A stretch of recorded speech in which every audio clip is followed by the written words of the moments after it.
When I first decided to make YouTube videos, I used my iPhone to share encouraging stories for people who might be lonely just like me. But then I realized what makes a video really great. Shallow depth of field. Okay, so this is what it looks like outside. We got the Sony X3000 here, and now the G85. So I got them both handheld. So you can see the G85 got that blurry background going. That's so wonderful. Whereas this one, it's just like everything is in focus, no matter what. You see the cars behind me? Watch, here's the car behind me. Watch, here's the car behind me. It's just much more exciting to look at.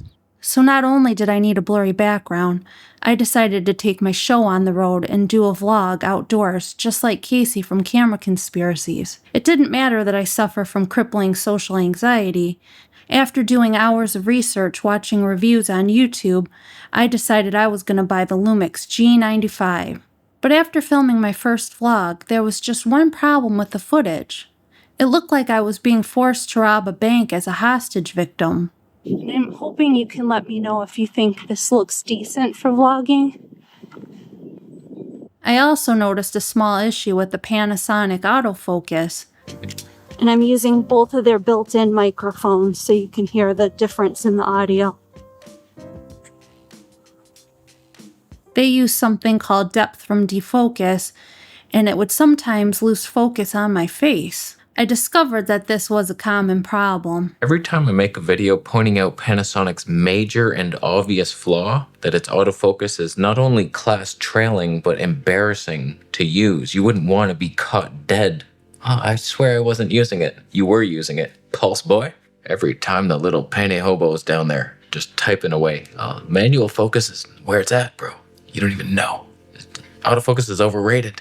Your mom's underrated in many areas. So I decided to continue my research for the perfect vlogging camera that could keep me in focus, and I discovered an expert vlogger, Mark Bennett from Mark Bennett's Camera Crisis, and he was using the Sony ZV-E10. I was recently named greatest vlogger of all time by Forbes magazine. This guy named Jeff Forbes runs a magazine out of his garage, and it still counts. And I think the ZV-E10 is the best overall camera that you can buy when it comes to vlogging. So I want to show you how to get the best image out of the best overall vlogging camera when you want to vlog your gorgeous face like me. Step 1, be super handsome. Step 2, be charismatic. I can't help you with that part, but I can help you with the rest. Let's talk about it. So I was really excited to go out and purchase a Sony ZV-E10, but I discovered they were out of stock everywhere due to a global chip shortage.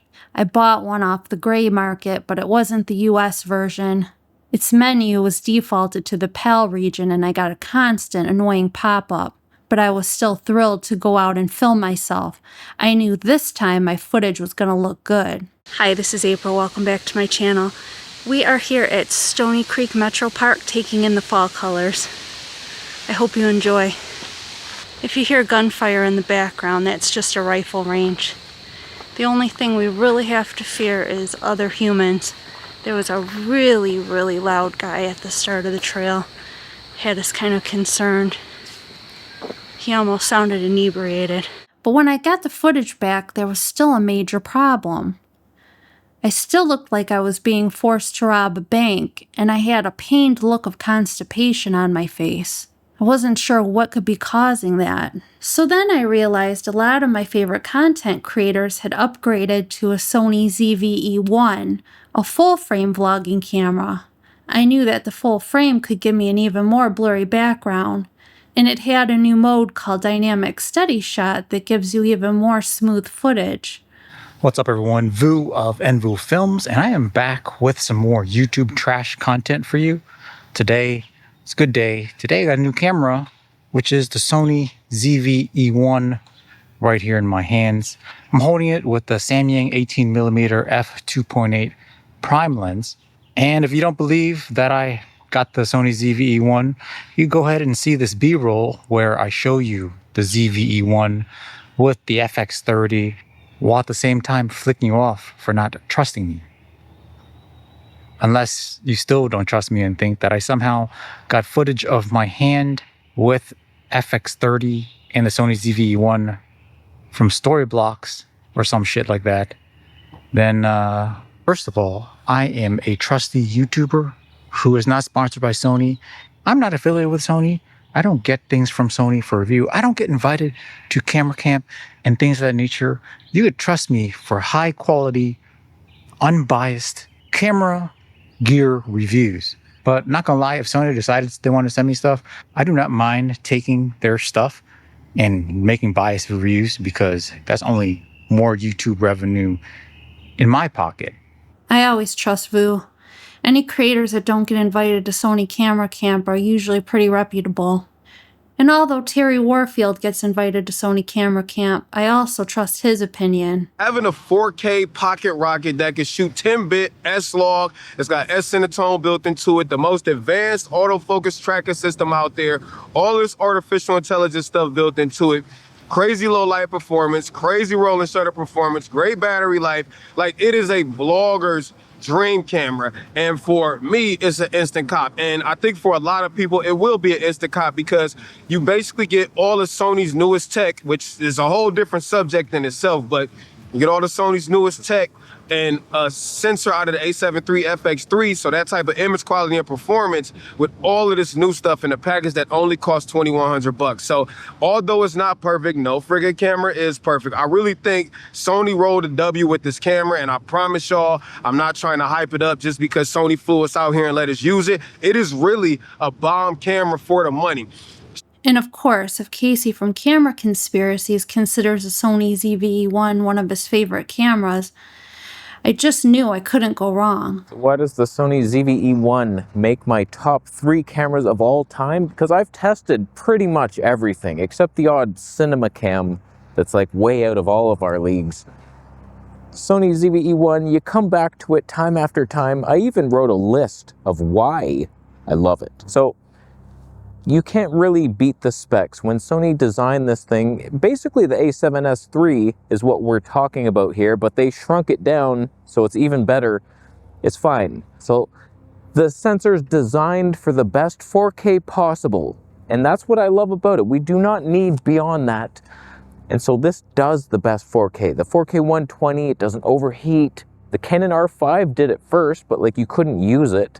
And you couldn't edit the files either. But hot damn, Sony, you got a lot going for you. The autofocus, most reliable. Of all the systems, it's not even close. There's not a close second. There's like pretty good autofocus, and then there's Sony, who invented autofocus. Like, it never fails you.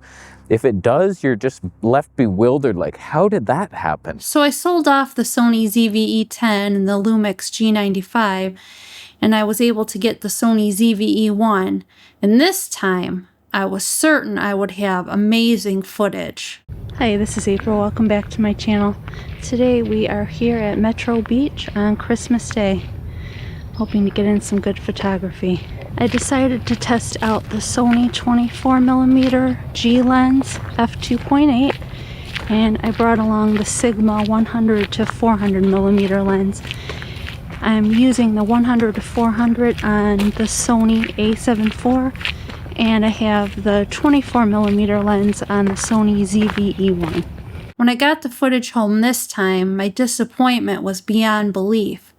This was an $1,800 investment, and I still looked like a hostage victim. And then I found out a lot of my favorite creators weren't so happy with Sony cameras. Casey from Camera Conspiracy sold his Sony ZV-E1, and he was invested heavily in Canon. And then the R5 II comes out, and then I try it. I see the deal of the century. So the only flaw of this camera is its price. The jack of all trades, master of most. But the more I used the camera, I was like, why would I use anything else? Like, I don't want to use my ZV-E1 in here. It's too sharp and clinical. Like, who cares about that camera? Sell it off. And then I discovered a lot of creators are switching over to Panasonic because now they have really good phase detect autofocus, and the Lumix S1 II has incredible specs. Can you move over real quick? I need to talk to that person behind you. They know who they are. That seat-sniffing, butt-hurt, rolling shutter-obsessed YouTube commenter who just wouldn't let the Lumix S1R Mark II be great. I need to talk to them, right? Because Lumix just announced the S1 Mark II, which fixes every single complaint you could have had about the Lumix S1R Mark II. But those of you who know me know that for the past decade, I have been a Sony D-bag trash fanboy of the century. The fact that I have two Lumix S1 Mark II likely means that I added a couple of Lumix S1 Mark IIs to my current Sony lineup.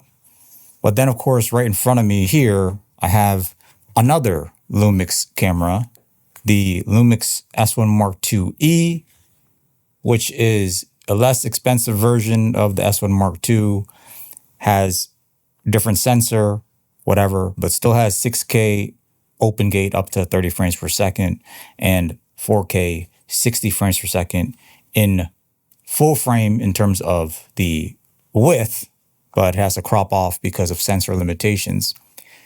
And I actually have right here everyone's favorite Lumix G95 S9. All three of these cameras purchased with my own money. I am not the type of person that's going to make you wait until the end of the video to let you know what I did, but obviously I switched. I switched 100% from Sony to Lumix. So I really wanted to try out the Lumix S1 II. The footage looked so gorgeous and stable. And the thought of selling off my Sony ZV-E1 and my Sony a7 IV and my collection of Sony lenses felt like such a daunting task, and I knew that I would take a major loss. So I was feeling a bit left behind with my Sony brand equipment and my lackluster footage. So I decided to take a break from YouTube until I could one day afford the Lumix S1 II. And then one day I noticed my brother was using his iPhone to make TikToks and he was having the time of his life. And then I remembered that when I started my YouTube channel with my iPhone, my goal was to try to encourage people and help them not to be so lonely. So I decided to sit down in my bedroom and make a video, even though I didn't have the Lumix S1 II, and just try to encourage people, even though I didn't have the fancy equipment and my footage might not look so great. I could at least help people not to feel so lonely. If you like this video, give it a like, consider subscribing for more camera-related content from a newbie like me. God bless.